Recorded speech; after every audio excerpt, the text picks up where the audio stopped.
నారాయణాయ విద్మహే వాసుదేవాయ ధీమహి తన్నో విష్ణు ప్రచోదయాత్. ఓం వనమాలీగదీశార్ంగీ శంఖీ చక్రీ చ నందకీ శ్రీమన్నారాయణో విష్ణుర్వాసుదేవోభిరక్షతు. ఓం నమో భగవతే వాసుదేవాయ. ఓం నమో భగవతే వ్యాసదేవాయ. విష్ణు సహస్రనామ స్తోత్రం మనలో అనేక మంది ఆస్తికులకు నిత్య పారాయణ యోగ్యంగా ఉన్నది.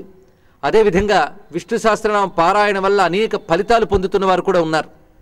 అయితే శంకర భగవత్పాదుల వారు ఒక మాట అంటారు, ఏ పని చేస్తున్నామో అది తెలిసి చేస్తే దానికి ఫలితం ఎక్కువ ఉంటుంది అని. ఇది అనేక శాస్త్రాల్లో చెప్తున్న మాట. నాత్వా కుర్వీత కర్మాణి అన్నారు ఇక్కడ. అంటే తెలిసి ఏ పని చేసినా ఫలితం ఉంటుంది. తెలియకుండా చేస్తే ఫలితం ఉండదా అంటే తెలియకుండా చేస్తే అంత ఉండాలి, అంతే ఉంటుంది. కానీ తెలిసి చేసిన దానికి ఫలితం ఎలా ఉంటుంది అనేది ఉపనిషత్తుల్లో ఒక మాట చెప్పారు చక్కగా. వీర్యవత్తరం భవతి అని ఒక మాట అన్నారు. అంటే తెలిసి చేసిన దానికి శక్తి ఎక్కువ అని. అందుకు సహస్రనామ స్తోత్రాన్ని ఒక్కొక్క నామాన్ని ఒక అనుభూతితో తెలిసి చేయగలిగినప్పుడు దాని ఫలితాన్ని శీఘ్రంగా పొందుతామని. పారాయణం అనే మాటకి శాస్త్రవేత్తలు ఒక అద్భుతమైన అర్థాన్ని చెప్పారు. రోజు ఒక క్రమ పద్ధతిలో చదవడమే పారాయణని మనం అనుకుంటాం.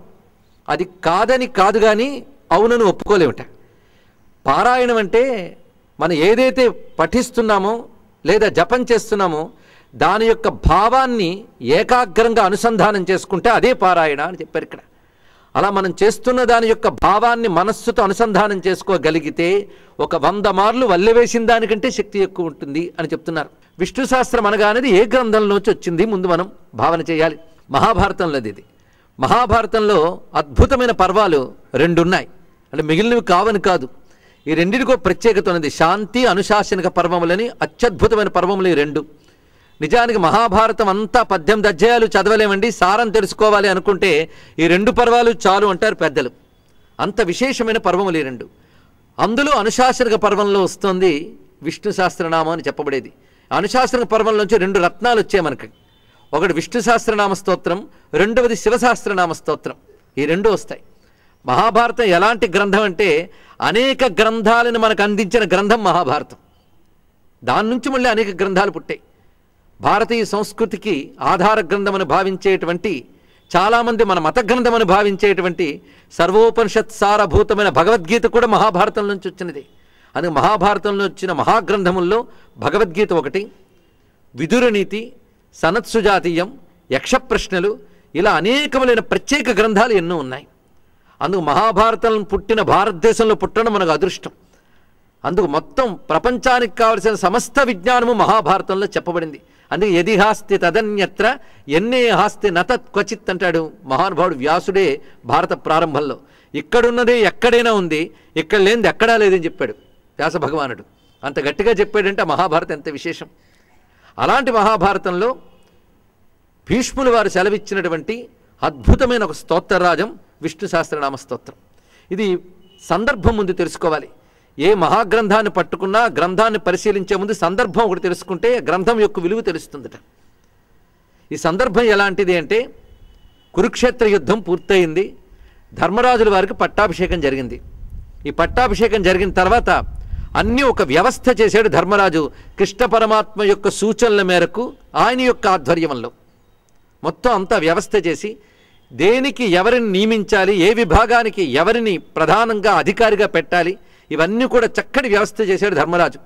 ఇవన్నీ చేసిన తర్వాత కృష్ణ పరమాత్మ ఇంకా హస్తినాపురంలోనే విడిది చేసి ఉన్నారు. ఒక ప్రాతకాలంలో కృష్ణ పరమాత్మ దర్శనం కోసం ధర్మరాజు వెళ్ళారు. వెళ్ళేటప్పుడు కృష్ణ పరమాత్మ ఎలా ఉన్నారంటే ధ్యానం చేస్తూ ఉన్నట్ట బ్రాహ్మీ ముహూర్తంలో. ఆ ధ్యానం చేస్తున్న పరమాత్మకి సన్నిధిలో ధర్మరాజు కాసేపు ఎదురు చూస్తూ వేచి చూశాడు. కొంతసేపటి కృష్ణ పరమాత్మ ధ్యానం నుంచి బహిర్ముఖుడై ధర్మరాజును చూసి మందహాసం చేసి కుశల ప్రశ్నలు అయిన తర్వాత ధర్మరాజు ఒక ప్రశ్న వేసేట. అయ్యా పరమాత్మ, అందరూ నిన్ను ధ్యానిస్తూ ఉంటారు కదా, నువ్వు ఎవరిని ధ్యానిస్తున్నావు అని ప్రశ్న వేశారు ఇక్కడ.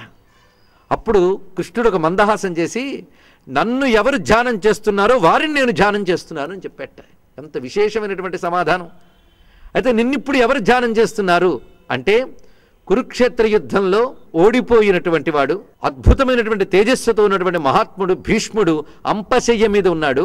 ఆయన నన్ను ఇప్పుడు ధ్యానిస్తున్నాడు. నన్ను ధ్యానిస్తున్న ఆయన్ని నేను ధ్యానిస్తున్నాను అన్నాడు పరమాత్మ. ఈ విషయంలో మనం తెలుసుకోవాల్సింది ఏంటంటే మనం భగవంతుడిని తలంచుకుంటే భగవంతుడు మనల్ని తలంచుకుంటాడు అని ఇక్కడ. అందుకు మనస్సుతో భగవంతుడిని తలంచుకుంటాం. లోకంలో ఎవరిని మనం తలంచుకున్నా వాళ్ళు మనల్ని తలంచుకుంటారో లేదో గ్యారంటీ లేదు. గ్యారంటీ లేదేమిటి, అసలు తలంచుకోరు, అది గ్యారంటీ. మరి భగవంతుడిని తలంచుకుంటే మాత్రం భగవంతుడు మనల్ని తలంచుకుంటాట. ఎందుకంటే విశ్వంలో ప్రతి ఒక్కరి మనస్సు ఆయనతో అనుసంధానింపబడినది. అందుకు తనని ధ్యానిస్తున్నటువంటి భీష్మ పితామహుని తాను ధ్యానిస్తున్నట్టు భగవానుడు. ఎంత విశేషమైన అంశం అది. ధర్మరాజు ఆనందపరసుడయ్యాడు. ఆ విషయం ధర్మరాజుకి తెలియడానికే స్వామి అలా ఉండడం మరొక ప్రత్యేకత. అప్పుడు భీష్మ పితామహుడు గొప్పతనాన్ని కృష్ణ పరమాత్మ చెప్తాడు. ఆ భీష్మ పితామహుడు సామాన్యుడు కాడయ్యా, ఆయన మహాయోధుడు, పరాక్రమశాలి, ప్రతాపవంతుడు మాత్రమే కాదు, ఆయన సాక్షాత్ ధర్మమూర్తి, జ్ఞాని, భాగవతోత్తముడు. ఎందుకంటే మన భారతీయ సనాతన ధర్మం 3 ముక్కల్లో చెప్పాలంటే సత్కర్మ చేస్తూ భగవంతుడి యందు భక్తి కలిగి ఆత్మవిచారణ చేసి మోక్షం పొందు, ఇంతేనండి మొత్తం సనాతన ధర్మాన్ని ఒక్క మాటలో చెప్పాలంటే. సత్కర్మ చేసి అంటే కర్మయోగం, ఆయన యందు భక్తి కలిగి అంటే భక్తి యోగం, ఆత్మవిచారణ చేసి అంటే జ్ఞానయోగం. ఈ 3 యోగముల కలయిక పేరే హిందూ మతం లేదా భారతీయ సనాతన ధర్మం. ఈ 3ఇంటిలోని ఆచార్యుడు ఎవరయ్యా అంటే భీష్ములు వారట. అటు సత్కర్మ అంటే ఏంటో చెప్తాడు, భక్తి అంటే ఏంటో చెప్తాడు, మోక్షం అంటే ఏమిటి, దానికి ఏం చేయాలో చెప్తాడు. ఈ 3ఇంటిని చెప్పగలిగేవాడెవడో ఆయన ఆచార్యుడు అంటారు. పైగా ఆచార్య శబ్దం చాలా విశేషం. భీష్ముల వారికి ఆచార్య స్థానం ఇచ్చారు. నిజానికి భీష్ముడు పితామహుడా ఆచార్యుడా? భీష్మాచార్యులు అని మాట లోక వ్యవహారంలో మనకు కనబడుతుంది కనుక ఆయన పితామహుడు అని కురుపాండవులు పిలవచ్చు. మరి ఎవరికి ఆచార్యుడు అయ్యాడు? ఆచార్య శబ్దానికి ఎందుకు వచ్చింది? ఇది కూడా మనం ఆలోచించవలసినదే. ఆయన ఎవరికి బోధలు చేశాడని, పీఠాలు పెట్టాడా, పీఠాధిపతి అయ్యాడా? మరి భీష్ముడిని ఎందుకు ఆచార్యులు అంటున్నాం మనం? అది కూడా తెలుసుకోవాలి కదా. ఇప్పుడు కాబోతున్నాడు ఆచార్యుడిగా, మనకు తెలియబడుతున్నాడు. కృష్ణ పరమాత్మ చెప్తున్నాడు, సర్వధర్మములు అవి మోక్షధర్మములు, లోకధర్మములు, ఉపాసనా ధర్మములు. ఈ 3 ధర్మాలు కూడా తెలిసినటువంటి మహానుభావుడు ఆయన. పైగా ధర్మాలు తెలిసిన వారు కొందరు ఉంటారు, ఆ తెలిసిన ధర్మాలను అనుష్ఠించిన వాళ్ళు కొందరు ఉంటారు. ఈయన తెలిసినవాడు, అనుష్ఠించినవాడు. పైగా ధర్మాలు మాట్లాడడం చాలా సులభమే, కానీ ఆ ధర్మాలు అనుష్ఠించే దశ చాలా కష్టమైన దశ అండి. ఒక్కొక్కప్పుడు ఒక ధర్మాన్ని మనం అనుసరించేటప్పుడు మరొక ధర్మం దెబ్బతింటుంది. అప్పుడు ఆ 2 ధర్మాలని ఎలా సమన్వయించాలి, ధర్మ సూక్ష్మాలేమిటి, ఆపద్ధర్మాలేమిటి, ఇవన్నీ కూడా చెప్పగలిగే మహానుభావులు మనకి ఎవరు? అందుకు ధర్మం తెలుసుకోవడానికి మనకు ఆధారాలు ఏమిటి అంటే, 1 ఋషులిచ్చిన గ్రంథాలు, 2 వాటిని జీవితంలో అమలుపరిచిన మహాత్ములు. వీళ్ళిద్దరి ద్వారానే మన ధర్మం తెలుసుకోవాలి ఇక్కడ. అయితే గ్రంథాలు చాలా ఉండవచ్చు, కానీ గ్రంథాల్లో చెప్పినవన్నీ సత్యమే రుజువు చేసేవారు మహాత్ములు. అందుకే గ్రంథాల కంటే గొప్పవారు మహాత్ములు. 1000 గ్రంథాలు ఒక ఎత్తు అయితే వాటిని అనుష్ఠించే ఒక్క మహాత్ముడు ఒక ఎత్తు. భారతీయ సంస్కృతి ఇలా నిలబడింది అంటే కేవలం పుస్తకాల వల్ల కాదు, అవి సత్యాలను రుజువు చేసిన ఒక మహాత్ముల పరంపర వల్ల నిలబడింది అని కృష్ణ పరమాత్మ గొప్ప మాట చెప్తున్నాడు ఇక్కడ. ఈ ధర్మములన్నీ అనుష్ఠించినటువంటి వాడు ఆ మహానుభావుడు. ఆ మహానుభావుడు అస్తమించబోతూ ఉన్నాడు. ఇంకా పైగా ఇచ్ఛామరణము వరంగా కలిగినటువంటి వాడు. తాను ఎప్పుడు కావాలంటే అప్పుడు శరీరాన్ని త్యజించగలిగేటువంటి వరం ఆయనకున్నది. ఆయన ఒక సమయాన్ని నిర్ణయించుకుని అప్పటి వరకు అంపశయ్య యందు యోగ దీక్షలో ఉన్నాడు ఆ మహానుభావుడు. అందుకు ఆయన అస్తమించక పూర్వమే ఆయన్ని ఆశ్రయించి ధర్మములు తెలుసుకోవలసిన బాధ్యత నీకున్నది అని కృష్ణ పరమాత్మ ధర్మరాజుకి తెలియజేశాడు. వెంటనే అది మహాభాగ్యం అన్నాడు ధర్మరాజు. ఎప్పుడు వెళదాం అన్నాడు. శుభస్య శీఘ్రం, ఇప్పుడే పద అన్నాడు. ఎందుకంటే ఎప్పుడు ధర్మం నేర్చుకోవడానికి, మంచి చేయడానికి మాత్రం ముహూర్తాలు చూడకూడదండి. ఒక్క పూట వాయిదా వేశామా జన్మల వాయిదా అయిపోతుంది అక్కడ. అందుకు మహానుభావుడు ఒకటే మాట చెప్పాడు, ఇప్పుడే పద అన్నాడు. వెంటనే ధర్మరాజు రాజుగా అందులో కృష్ణ పరమాత్మతో బయలుదేరాడు. ఎప్పుడు అనేక మంది పరివారం కూడా ఆయనతో పాటు బయలుదేరారు. అందరూ కూడా భీష్ముల వారు ఎక్కడైతే అంపశయ్యందు ఉన్నారో ఆ పావనమైన కురుక్షేత్ర భూమికి చేరుకున్నారు. అక్కడ భీష్మ సన్నిధికి చేరుకునేటప్పటికి భీష్ముడు ఏ స్థితిలో ఉన్నాడంటే ధ్యాన సమాధి స్థితిలో ఉన్నాడు. ఆ ధ్యాన సమాధి స్థితి ఏమిటి అంటే మునిపై చెప్పుకున్న పరమాత్మని ధ్యానం చేస్తున్నాడు. పరమాత్మని ధ్యానిస్తూ కృష్ణాయ నమః అని మౌనంలో ఆయన అంతర్ముఖుడై ఉన్న సమయంలో కొంతసేపటి కళ్ళు తెరిచేట. లోపల ఎవరిని ధ్యానిస్తున్నాడో బయట ఆయన కనబడ్డాడు. ఎదురుగా పరమాత్మ దర్శనమైంది. ఆ పరమాత్మ ప్రక్కనే ధర్మరాజాదులందరూ దర్శనమిచ్చారు. వెంటనే అంపశయ్య మీద ఉన్నటువంటి భీష్ముడు 2 చేతులతో నమస్కరించాడు పరమాత్మకి. స్వామి, ధన్యుణ్ణయ్యాను. ఎవరైతే అంతకాలంలో నిన్ను స్మరిస్తారో వాళ్ళు తరిస్తారు అని నువ్వే సెలవిచ్చావు. భగవద్గీతలు చెప్పలేదండి, అంతకాలే చ మామేవ స్మరన్ముక్త్వా కళేబరం అనే మాటని. అంత్యకాలంలో ఎవరిని స్మరిస్తే తరించిపోతామో ఆయనే నా ఎదురుగా ఉన్నాక ఇంకా నా ధన్యత నేను చెప్పేది, ధన్యుణ్ణయ్యాను. నువ్వు ఈ విధంగా ధర్మరాజాదులతో ఇక్కడికి రావడంలో కారణమేమిటి, నీ ఆజ్ఞ ఏమిటి అని ప్రశ్నించాడు భీష్మ పితామహుడు. అప్పుడు కృష్ణ పరమాత్మ చెప్తున్నాడు, నీ నుంచి అనేక ధర్మములు వినాలని ధర్మరాజు కుతూహలపడుతూ ఉన్నాడు. నువ్వు అతడి యందు వాత్సల్యంతో ధర్మములన్నీ బోధించవలసినది అనే మాటను ప్రస్తావన చేసేటప్పుడు కృష్ణ పరమాత్మ అప్పుడు అద్భుతమైన మాట చెప్తాడు భీష్ముడు. అయ్యా, ఈ సమయం ధర్మాలు చెప్పమనడం ఎంతవరకు సమంజసం? ఒకటి, నా శరీరమంతా బాణముల యొక్క వేదనతో ఉన్నటువంటిది. ఎందుకంటే అంపశయ్య అంటే సామాన్యమైన విషయం కాదండి. భీష్మ పితామహుడు శయనించడానికి అర్జునుడు అంపశయ్య ఏర్పాటు చేశాడని చాలామంది భ్రాంతి చెందుతూ ఉంటారు. అర్జునుడే అంపశయ్య ఏర్పాటు చేయలేదు.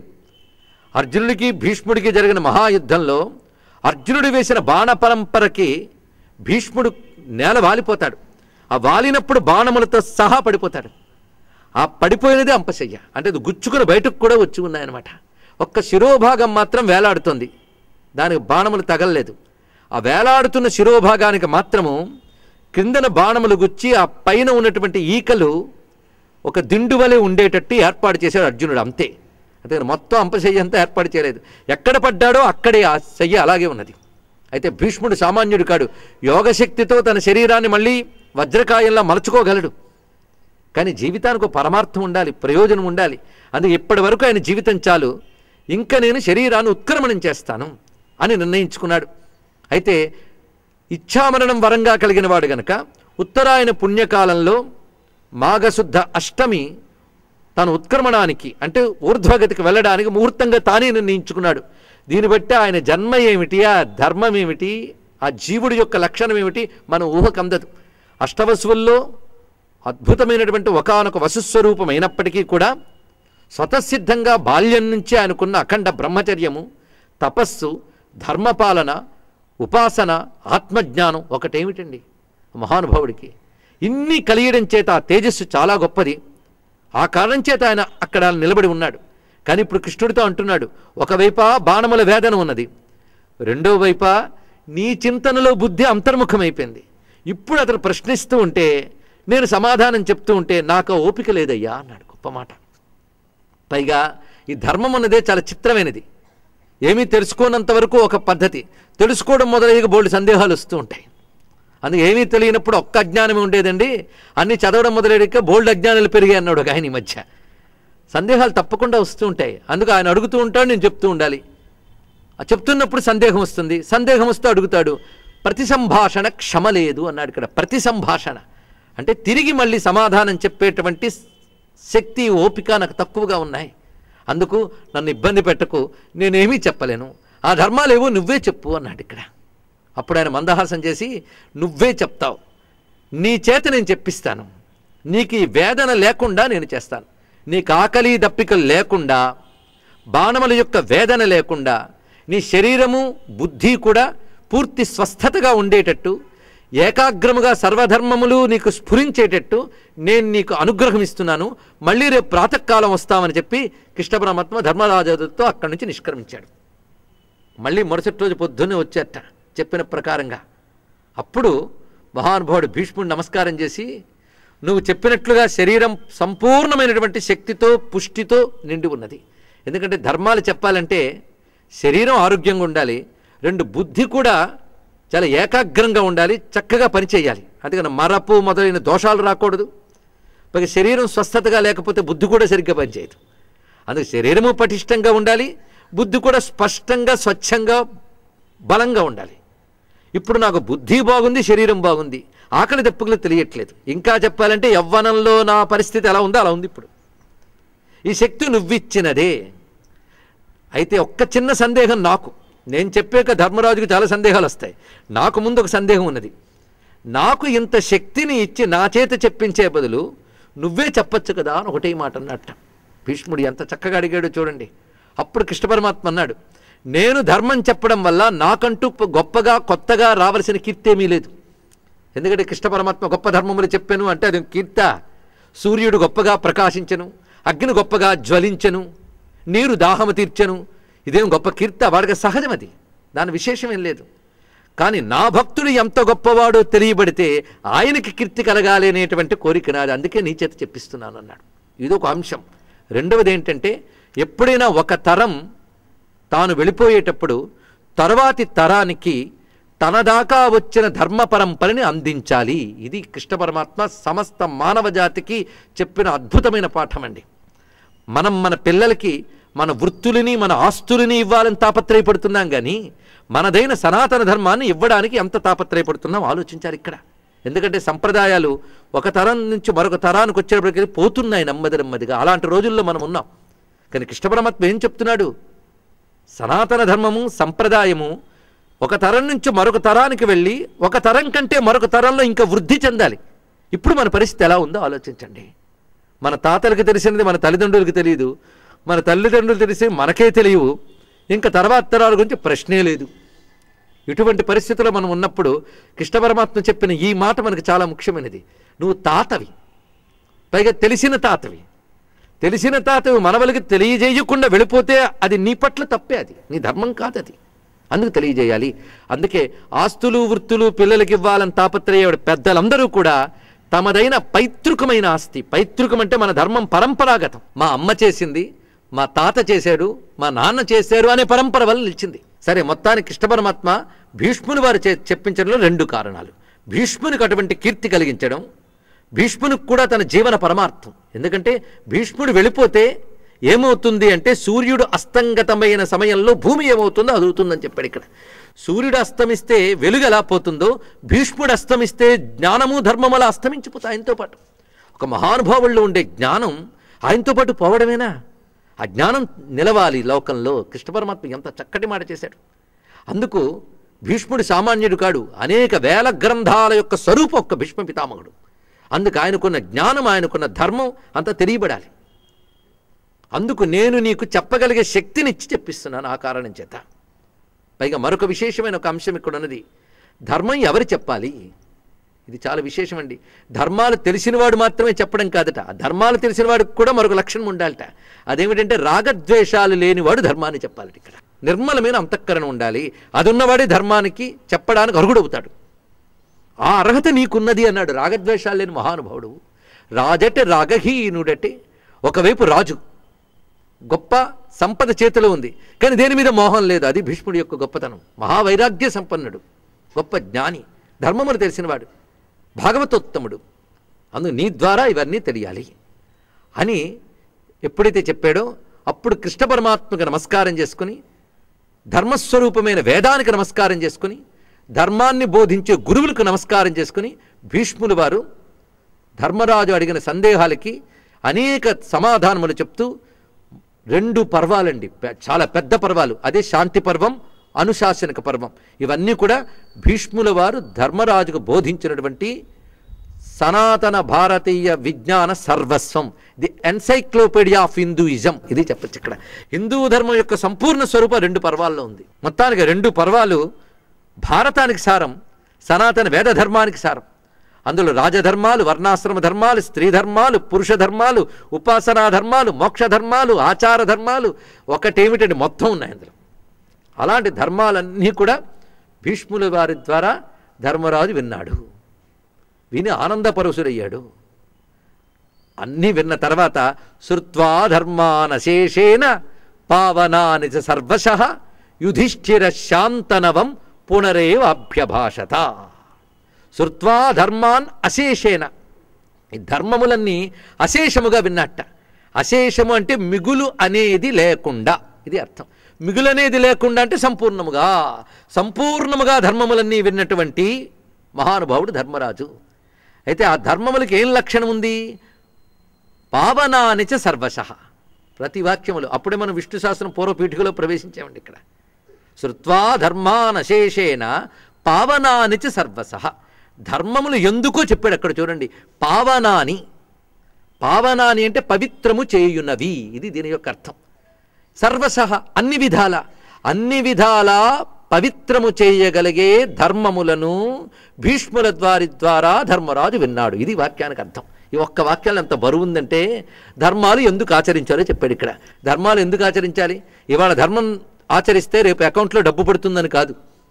ధర్మములు ఎందుకు ఆచరించాలంటే మనల్ని పవిత్రము చేయడానికి అన్నాడు ఇక్కడ. జీవుడు పవిత్రుడైతేనే వాడికి భక్తో ముక్తో లోకంలో సిద్ధో ఏది కావాలన్న భుక్తైనా ముక్తైనా. భుక్తి అంటే సుఖము, ముక్తి అంటే మోక్షము. ఈ సుఖమైన మోక్షమైన ఈ రెండిట్లో ఏది రావాలన్నా ముందు మనల్ని మనం పవిత్రం చేసుకోవాలి. అందుకే చిత్తస్య శుద్ధయే కర్మ అని పెద్దవాళ్ళు చెప్పారు. అది దేనివల్ల పవిత్రులమవుతాం? ధర్మం వల్ల. ఇది తెలుసుకోవాల్సి. ధర్మం వల్ల పవిత్రులమవుతాం. పవిత్రులమైతే భక్తి పెరుగుతుంది, భక్తి వల్ల ముక్తి లభిస్తుంది. అందుకు ధర్మం చాలా ప్రధానం. అందుకు ధర్మములు ఏమి చేస్తున్నాయంటే పావనాని మనీషిణ. ఇదే మాట భగవద్గీతలో పరమాత్మ చెప్తాడు. యజ్ఞదాన తపస్తీర్థం నత్యాజ్యం కార్యమేవచ.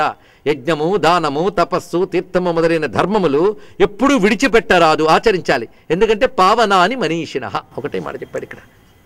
అవి మన బుద్ధిని పవిత్రం చేస్తాయి, జీవుణ్ణి పవిత్రం చేస్తాయి. ఇంకేం కావాల్సింది? అందుకే ధర్మములన్నీ విన్నట్ట. పావనా అని సర్వసహ. అవన్నీ విన్న యుధిష్ఠిర. యుధిష్ఠిరుడు. యుధిష్ఠిరుడు అంటే ఎవరు? ధర్మరాజు గారికి మరొక పేరండి. మరొక పేరు కాదు, అసలు పేరు అదే. ఆయన అసలు పేరు ఆయనే మర్చిపోయినంతగా ధర్మరాజు పేరు ప్రసిద్ధి అయింది ఇక్కడ. ధర్మరాజు పెట్టిన పేరు కాదు, ఆయన గుణం వల్ల వచ్చిన పేరు. ఆయన ధర్మంలో రాజు. ఇంకేం చెప్పేది? యుధిష్ఠిరుడు ఆయన అసలు పేరు.